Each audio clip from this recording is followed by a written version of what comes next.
નમસ્કાર દર્શક મિત્રો, તાપી જિલ્લાની સૌથી વધુ લોકચાહના મેળવતી સમયક્રાંતિ ન્યૂઝ બુલેટિનમાં વિગતવાર સમાચારો નિહાળો। વ્યારા શહેરના જનકનાકા નજીક કાર પલટી ગઈ, જેમાં 4ને સામાન્ય ઈજાઓ પહોંચી। તાપી જિલ્લાના વ્યારા શહેરના જનકનાકા નજીક બુધવારે રાત્રિ દરમિયાન અકસ્માત સર્જાયો હતો, જેમાં સરકુવા ગામેથી હોસ્પિટલ બતાવવા આવતા અકસ્માત નડ્યો હતો, જેમાં કાર ચાલકે સ્ટેરિંગ પરનો કાબુ ગુમાવતા કાર પોલ સાથે ભટકાઈ હતી, બાદમાં પલટી મારી ગઈ હતી, જેમાં 4 વ્યક્તિઓને ઈજાઓ પહોંચી હતી, જેઓને સારવાર અર્થે લઈ જવામાં આવ્યા હતા। જે અકસ્માત બુધવારના રોજ રાત્રે 9:30 કલાકની આસપાસ સર્જાયો હતો।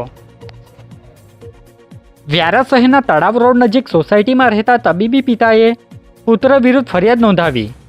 તાપી જિલ્લાના વ્યારા શહેરમાં આવેલ તળાવ રોડ વિસ્તારમાં સોસાયટીમાં રહેતા અને ડાંગ જિલ્લામાં તબીબી સેવા આપતા દિલીપ શર્માનો પારિવારિક ઝઘડો ચાલતો હોય, જે અંગેનો કેસ બિહાર ખાતે ચાલતો હોય, જેઓ કાર લેવા વ્યારા ખાતેની સોસાયટીમાં ગયા હતા, ત્યારે તેમના પુત્રએ માર માર્યો હોવાનો કિસ્સો પ્રકાશમાં આવ્યો છે। જે અંગે તબીબ દિલીપ શર્માએ પુત્ર અનિમેશ દિલીપ શર્મા વિરુદ્ધ ફરિયાદ આપતા વ્યારા પોલીસે કાર્યવાહી હાથ ધરી છે, જે માહિતી ગુરુવારના રોજ 4 કલાકે મળી હતી।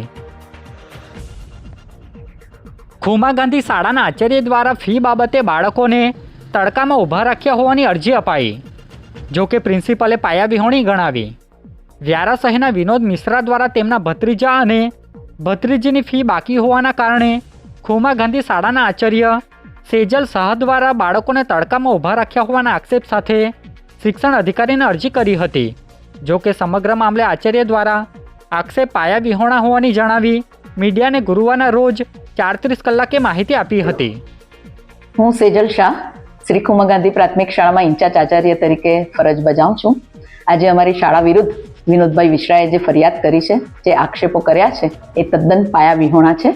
અમારી શાળામાં FRCએ નિયત કરેલ ફી કરતાં પણ ઓછી ફી લેવામાં આવે છે અને પાછલા વર્ષની ફી બાકી હોય એવા પણ ઘણા વિદ્યાર્થીઓ અભ્યાસ કરે છે, એમના અભ્યાસને પણ ક્યારેય કોઈ નુકસાન પહોંચ્યું નથી।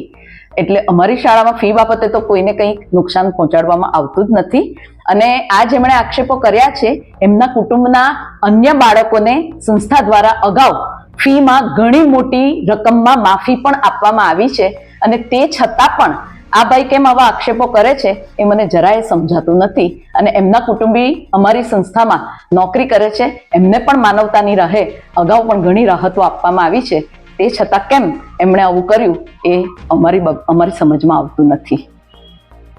વિનોદભાઈ આર મિશ્રા, હું રહેવાસી સ્ટેશન રોડ વ્યારાનો। મારા ભત્રીજા 2 સ્કૂલમાં ખુમા ગાંધીમાં ભણે છે, તેને 1 મહિનાની ફી બાકીના કારણે આખો દિવસ 2:30 વાગ્યાથી તો 4 વાગે લગી એ લોકો તડકામાં ઊભા રાખેલા હતા। તેના માટે મેં શિક્ષણ અધિકારીને અરજી આપી। શિક્ષણ અધિકારી પણ એવું લાગે છે સ્કૂલ સાથે મળેલા છે, તે એમ કે ફી નહીં ભરે તો તમે બીજી સ્કૂલમાં ભણાવો, આવી રીતે એવો જવાબ આવે છે। કાલ ઉઠીને મારી પોયરા ભત્રીજાને કોઈને કંઈ થાય, કોઈ બી બાળકોને કંઈ થાય, એની સંપૂર્ણ જવાબદારી શિક્ષણ અધિકારી તથા જે તે સંસ્થાની રહેશે। તાપી જિલ્લા સેવા સદનના હોલમાં શહીદ દિન નિમિત્તે મૌન પાળવામાં આવ્યું।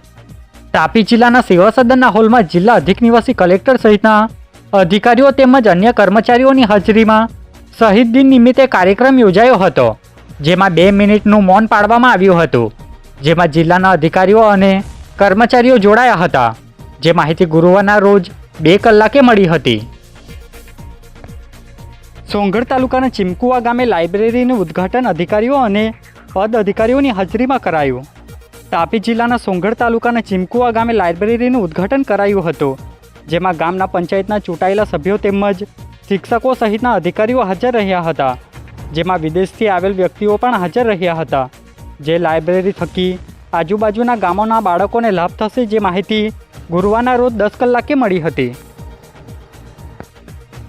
વ્યારા તાલુકાના કરંજવેલ નજીક ઇકો કારમાં અચાનક આગ લાગી।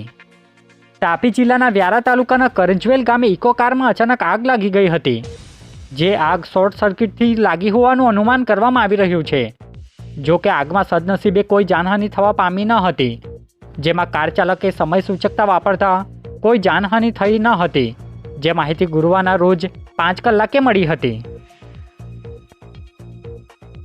તાપી જિલ્લામાં સ્થાનિક સ્વરાજ્યની ચૂંટણી જાહેર થયેલ વિસ્તારમાં પ્રાર્થના સભાના સ્થળ પર પ્રચાર નહીં કરવા જાહેરનામું બહાર પડાયું। તાપી જિલ્લાના અધિક નિવાસી કલેક્ટર દ્વારા આગામી દિવસોમાં યોજાનાર સ્થાનિક સ્વરાજ્યની ચૂંટણી અંતર્ગતના વિસ્તારોમાં આવતા પ્રાર્થના સ્થળોએ ચૂંટણી પ્રચાર નહીં કરવા અલગ અલગ મુદ્દા આવરી લઈ જાહેરનામું પ્રસિદ્ધ કર્યું છે, જે માહિતી 10:30 કલાકે મળી હતી. તાપી જિલ્લાના વાલોડ તાલુકાના વેડછી ખાતે પૂર્વ કુલનાયકના હસ્તે પુસ્તક વિમોચન કરાયું. તાપી જિલ્લાના વાલોડ તાલુકાના વેડછી ખાતે આવેલ વિદ્યાપીઠ ખાતે પુસ્તકનું વિમોચન કરવામાં આવ્યું હતું, જેમાં ગુજરાત વિદ્યાપીઠના પૂર્વ કુલનાયક સહિતના રાજકીય અને સામાજિક કાર્યકરો હાજર રહ્યા હતા. જે પુસ્તકનું વિમોચન કરવામાં આવ્યું હતું, જે માહિતી ગુરુવારના રોજ 4 કલાકે મળી હતી. આજે બુલેટિનમાં બસ આટલું જ. અને સમય ક્રાંતિ ન્યૂઝ ચેનલને લાઇક, શેર, કોમેન્ટ્સ અને સબસ્ક્રાઇબ અવશ્ય કરી લેશો, જેથી કરી તમને તાપી જિલ્લાના સમાચારોનો અપડેટ મળતી રહે. અને મને રજા આપશો. આભાર. જય હિન્દ, જય ભારત.